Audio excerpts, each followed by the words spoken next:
Alright, good morning po sa inyong lahat mga kababayan. Pag-usapan lang natin saglit itong tungkol ho sa sa pag-upo ni dating Pangulong Duterte, no, bilang alkalde ng Davao City, no. Habang siya ay nakakulong doon po sa the Netherlands.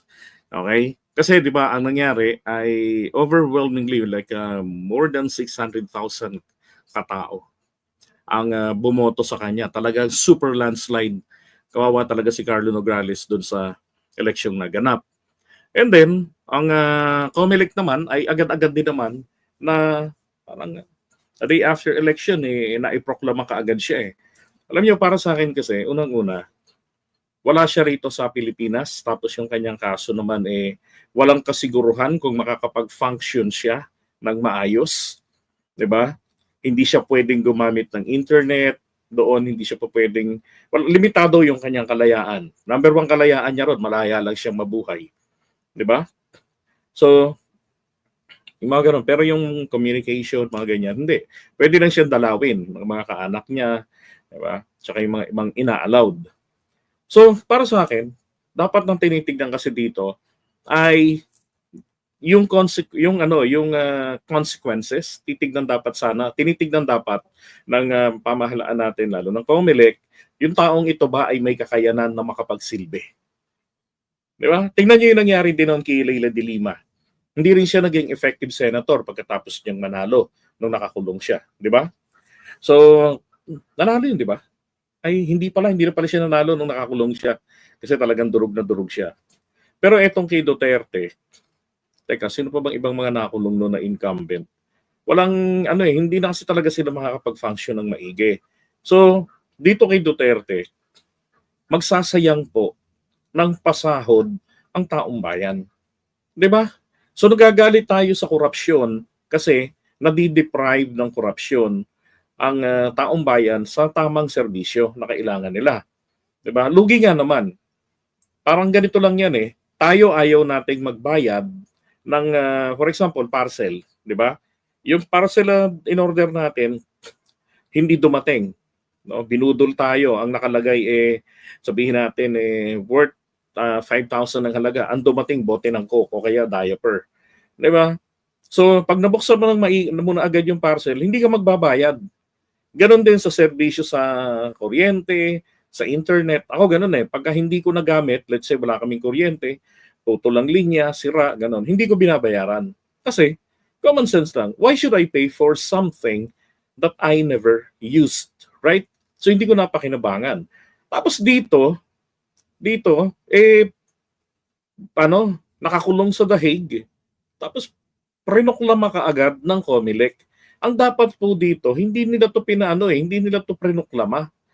Ang dapat ditong inano nila ay tawag diyan, lalo na yung mga taong nakakulong sa ibang bansa, dapat magkaroon tayo ng ganong guidelines or patakaran ang COMELEC. Yung mga Pilipino na nasa labas ng jurisdiksyon ng Pilipinas. Ibig sabihin, walang batas ng Pilipinas ang umiiral doon sa kanyang location, lalo na kagaya sa kanya nakakulong. 'Di ba? So dapat hindi pinapayagan makasali sa mga halalan. 'Di ba? Kagaya niyan. Considering the facts na hindi malaman kung gaano kabilis, katagal, the fastest, sabi ni Conti, is 3 years para sa paglilitis ng kaso niya. 'Di ba? But it could go beyond 3 years. E di hanggang 2028, bayad ng bayad ang taong bayan ng pasahod. Magkano rin yan? 150,000 din mahigit yan buwan-buwan. 'Di ba? So para tayong gago, no? Para tayong chinubibo. Kung tutuusin, hindi naman po yan magiging unconstitutional. Bakit? Kasi nga, unang-una, wala naman siya rito sa jurisdiction ng Constitution ng Pilipinas. Right? Oh, pwede natin sigurong pagbigyan like Kibuloy, tumakbo. No? Pero vote at your own risk, yung mga ganyan. No, habang nakakulong, buti nga natalo. Pero yung wala sa jurisdiction ng bansa natin, ibig sabihin naka-depende na lamang, 'di ba? Ang buhay niya doon sa estado kung nasaan siya nakakulong. Hindi po dapat 'yan binibigyan ng Ganyang klaseng ganyang klaseng karapatan. Oh. Ngayon, ito tuloy ngayon ang pinoproblema ng LGU natin. Tingnan nyo Former President PRD. Siya ang dineklara ng COMELEC na mayor. Dinalaga siya, na-proclaim siya a day after elections. Overwhelming mandate. So, we recognize him as the mayor. Ang gagawin ko na lang ay magpapaalam ako sa international ay sa ICC kung pwede pumunta ang consul natin para makapag-oath siya. Patay tayo dyan. Di ba? Okay na sa akin yung okay na sa akin yung si Digong ay naproklama. Ando na tayo. So maliwanag, hindi makakaupo si Carlo Nograles. Walang pag-asa. Okay? Kasi mandato ng taong bayan. Pinili nila. No, over 600,000 pumili kay matandang Duterte. Kidigong. Okay na tayo doon. Tiwalaan nila yan. Desisyon nila. Di ba? Pero yung pagdating doon sa makakapagsilbi ba, magagampanan ba ang trabaho? 'Di ba? Yung pasahod ng taong bayan buwan-buwan, masusulit ba niya? Oh, yun kasi tingnan nyo, ang gaganap din naman doon, because of his absence, yung vice mayor. Didoble ho ang sahod ng vice mayor. Ang vice mayor umaakto bilang presidente. Hindi naman magdodoble yan. Hindi naman magdodoble yan, di ba? Si Digong pa rin ang mayor. Tapos etong hindi doble rin hindi magdodoble. I mean, may sahod si Digong bilang isang mayor, tapos yung anak niya si Baste gaganap bilang acting mayor. Pero vice mayor pa din siya. Tapos yung unang-unang city councilor nila na may pinakamalaki, 2 distrito yan yung kung sino ang konsehal ng may pinakamalaking boto nangunguna, yun po ang magiging acting vice mayor. Anak ng putya.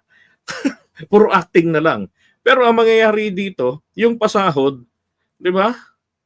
Yeah, that's correct. Yung first council member na may pinakamataas. Kasi pag dalawang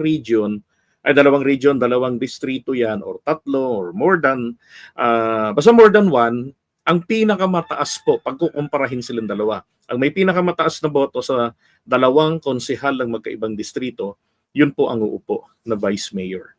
Diba? Correct. Anak ni Pulong yung number 1. You see, kung paano na-circumvent yung batas natin. Ngayon, kapag hindi po, ano naman ang mangyayari? Kapag hindi pumayag ang ICC na siya ay makapag-take ng oath. At saka bakit po ang consul natin ang pupunta doon? 'Di ba? Unang-una, consul lang yun diplomat yun 'Di ba? Pero ewan ko ba, ang alam ko dapat si Duterte ang dadalhin sa embahada ng Pilipinas because the embassy is the extension of our territory. Yung mga batas natin is extended dun po sa loob ng bakuran ng teritoryo. Same goes with other embassies in the Philippines. Kaya nga binibiro ko dati yung gwardiya dun sa Manila Bay, nung clean up doon. Di ba meron doon na pader nila, tapos meron parang damuhan. Diba? Na doon pumipila yung mga may appointment sa loob ng US Embassy. So, tinatanong ko, ini-English ko, sabi ko, hey Manong Guard, how's the feeling working in the United States of America? Sabi sa kanya, natatawa siya. Sabi ko, yeah, don't you know that you're working here? You're working here in the Philippines and the same time you're working in America? Sabi sa kanya. Kasi, yan extension yan ng extension yan ng ating teritoryo. But anyway, isipin nyo, hindi ko alam kung parang ang laki ng takot nito ni Remulla, Kidigong. Diba? Ang dapat ngang gawin po dito ni Remulla ay pumunta ng Korte Suprema, humingi ng clarification. Tama po ba Supreme Court si JDB? Nax. Diba? Mas maganda yung ganon. Matitipid po natin ang pasahod ng taong bayan. Baste will act as the mayor. Mm. Di ba? Acting pa rin. Pero hindi sa sahod si Digong. Kasi hindi po siya makakapanumpa bilang mayor. You see? Gaano po kalaki yun? 100, ano yun 2019, yung kwentang yan na 150,000. 2019 pa yan nung naupo si Isko Moreno. Sa Maynila yon. Ang Maynila at saka ang Davao City, pareho silang maunlad na syudad eh. So, pwede nating ipareha, no, sa estimate lang naman. Pero isipin nyo, 150,000 is something. 'Di ba? Kalahati ng sahod ng mga senador. Isipin mo, para tayong maggago nito, no, ng Pilipinas sa pagpapatupad ng ating mga batas. Masyadong tinitake literal, 'di ba? Nawala na yung reason, nawala na yung common sense. Kaya nga po may tinatawag na rationale, 'di ba? In every rule there is exemption. Oh, dapat yun ang gagawin. Pupunta ng Korte Suprema. Hey, Korte Suprema, tapos ng election, COMELEC had proclaimed the winner, Mr. Duterte Sr. Ganon. Now, obviously, because of his incarceration in the ICC, he will not be able to perform his mandate as the duly elected mayor. But meron siyang vice mayor that can do the job. Diba? Now, for the sake of the taxpayers' money, why should the Filipino people pay for someone who cannot function? Diba? Who can perform his job?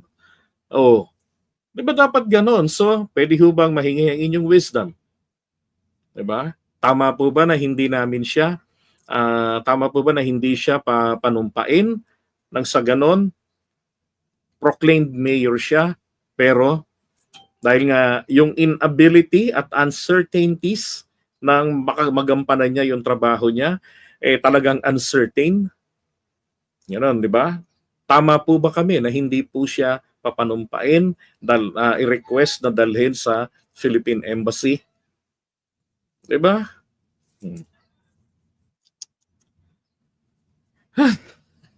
Yun lang. Diba? Kasi kailangan mag-oath siya to assume office eh. So, Paano nga mag-assume ng opisina?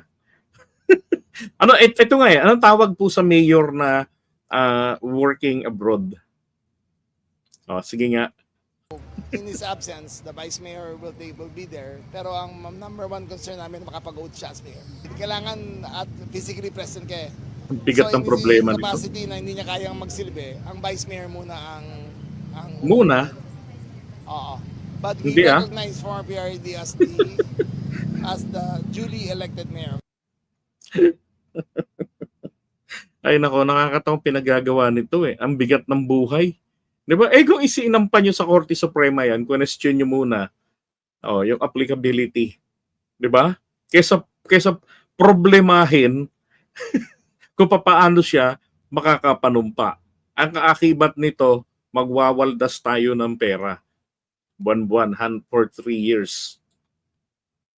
Yung tawag sa mayor na working abroad.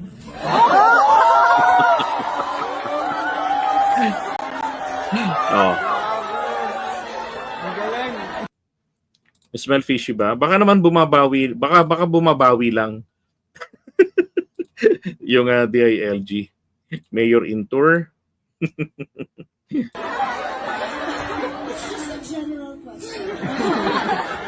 Kaya nga palpak yung DILG natin ngayon eh.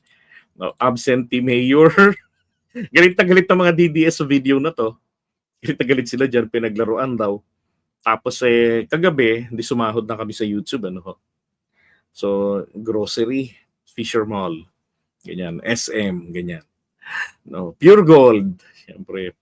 Naku, may mga DDS namimili ng shampoo, Palmolive. May namimili ng panghugas ng kipay. Diyos ko, namili ng Colgate, ayaw gumamit ng Pepsodent. Ay, nako. Well, apparently imposible pa pong maipalit si Trillanes sa ngayon because of a 1-year ban period. Okay? Nasaan na yung pinagyayabang nyo na 31 million na loyalista, langaw? Andito po. Busy po yung marami sa kanila sa hanap buhay. At saka wala naman pong 31 million na loyalista. Imposible po yan. Kayo lang po yung nagbilang ng ganyan. Okay? Alright, so